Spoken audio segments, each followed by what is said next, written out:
What's up guys, it's Pliskin Boy here, and we are finally going to be talking about the Resident Evil 4 remake.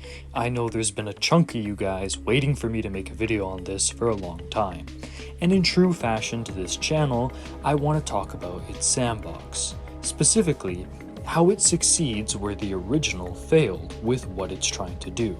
But of course, before I can start talking about the remake, I first need to talk about the original Resident Evil 4, what it tried to do with its sandbox, how it succeeded, and how it failed. So let's get right on into it.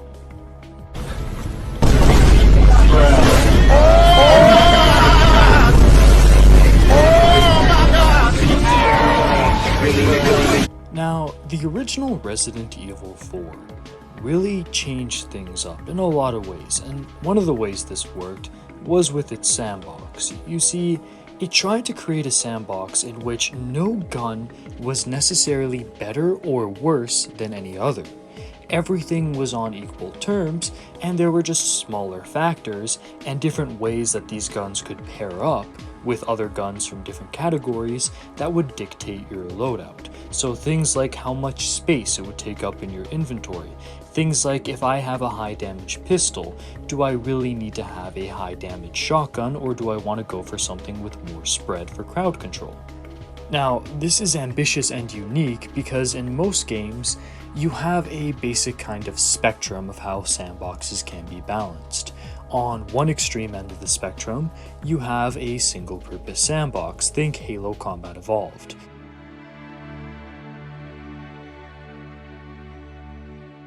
If I'm using the assault rifle, I'm using it to do kinetic damage to enemies without shields and spread across a wide area, so do a little bit of crowd control there. If I am using the plasma pistol, I am using that mostly for shield damage. I'm charging it up and taking out the shields of stronger enemies. I can still use it in the same way I would use an assault rifle, where I just spam the trigger and try to do a little bit of crowd control, but it will never do that job as good as the assault rifle. The same way I could try to use the assault rifle to take out shields, but it won't do that job as good as a plasma pistol. So even though there's some versatility to them, they both have their own singular purpose.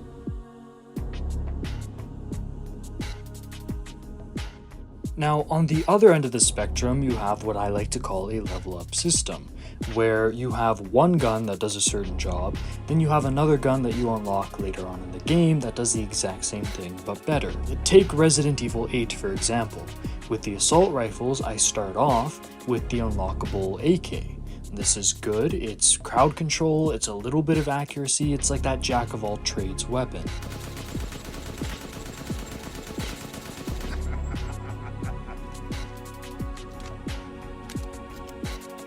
Later on, I can unlock the MCX. The MCX does the exact same thing that this AK does, except it has more ammo, more damage, and more upgrades. So these guns both do the same job, I'm just leveling it up by getting a new gun to replace it. That's a level up system. Now, like I said before, most games exist on a spectrum with these two methods at the ends of it, and they usually include some of one, some of the other, maybe all of one, all of the other, and then they have their little flaws where they diverge, but for the most part, this is the trend that you'll see in games and their sandboxes.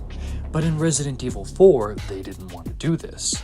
They didn't want it to feel like a level up every time you unlocked a new gun, but nothing really has its own purpose as there's multiple other guns that do its same job. At least that's how it was supposed to work in theory.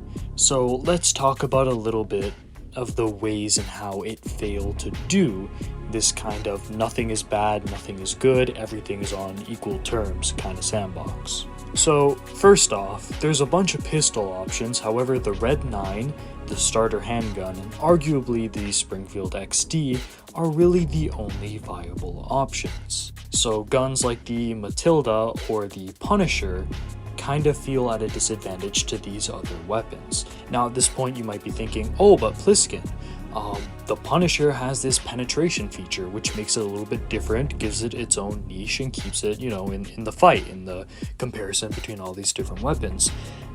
but it really doesn't, since the Punisher is outclassed by both sniper rifles, which do penetration much better. You also have the shotguns, which can go through shields and just do a shit ton of damage depending on the one you pick. So is it really viable to put the Punisher in your pistol slot when you're gonna have a rifle and a really strong shotgun in there anyways?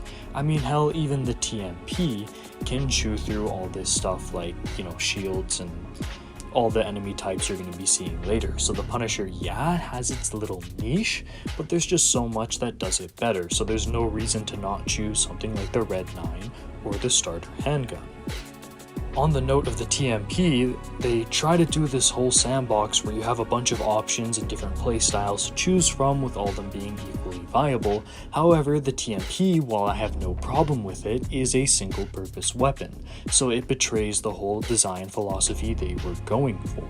Then if we look over at the rifle category, the SL8 is easily a level up of the bolt action. It still does insane amounts of damage to all enemies, and you get a much higher fire rate. So there's really no reason to use the bolt action, aside from the fact that it looks really cool and reloads even cooler. So when I played through Resident Evil 4, my thoughts on the sandbox in terms of improving it would be to remove the Punisher, because it really has no purpose with everything else going on. It's very clear that in terms of penetration, it's the rifle category that really matters. I would have wanted to repurpose the Matilda to take TMP ammo, so it becomes more of a TMP competitor that way, because the way it chews through normal pistol ammo just makes it so unviable, whereas something like TMP ammo is made to be used in large bursts or even fully automatic fire, so the ammo would have lasted longer, making the Matilda kind of a more accuracy focused version of what the TMP class of weapons tend to offer. I definitely would have nerfed the SL8's damage to make the bolt action a more attractive choice and keep that whole, okay, there is no better and there is no worse, this one's weaker but it fires faster, this one's stronger but it fires slower, instead of just the obvious upgrade that the SL8 already is. And then as a side note, I don't really have a problem with the shotgun class and the way it's balanced in the original. However, I would have wanted to see the starter pump action switched out for a lever action, just for the sake of visual variety, since right after it there's another tube-fed pump action shotgun that you unlock. I fucking love Tame Impala. Hey, Super Cop, how many people you think are in Tame Impala? I don't know, maybe 4? It's just one guy, isn't that crazy? Wait, hold on, let me pull them up. But here's the thing, it doesn't really matter how I would have fixed it, because Capcom already fixed it. Let's talk about how they did that in the remake.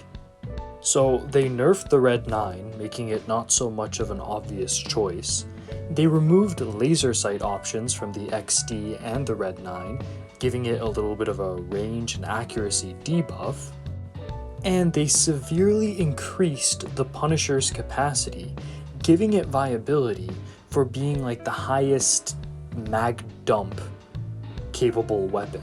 So now it's not so much that the XD is the best mag dumping gun, but now the Punisher gets more of that kind of role, while the XD becomes more of a jack of all trades type of gun.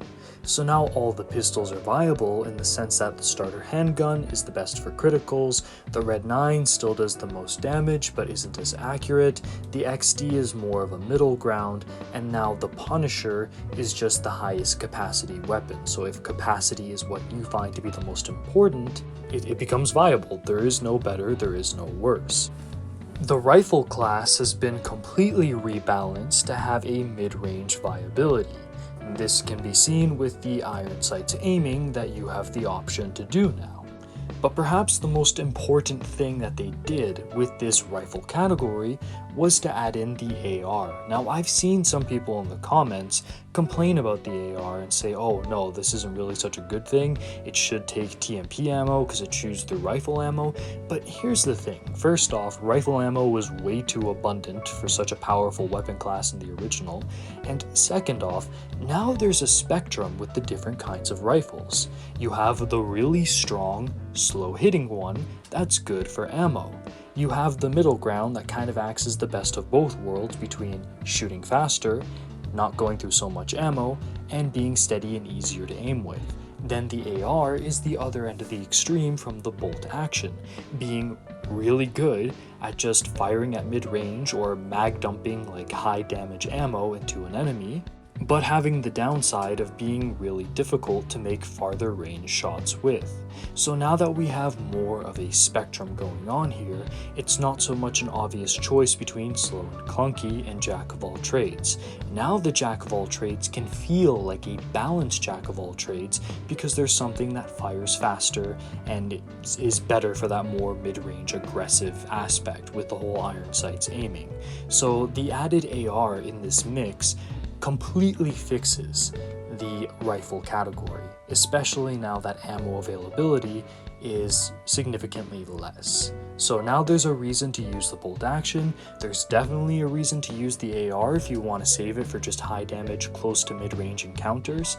Really good on the regenerators for shooting the plagas inside them if you save the ammo, or do you want to go with the SL8 that's more so best of both worlds? So again, the AR is one of the most important weapons added to the game in terms of restoring a sense of balance.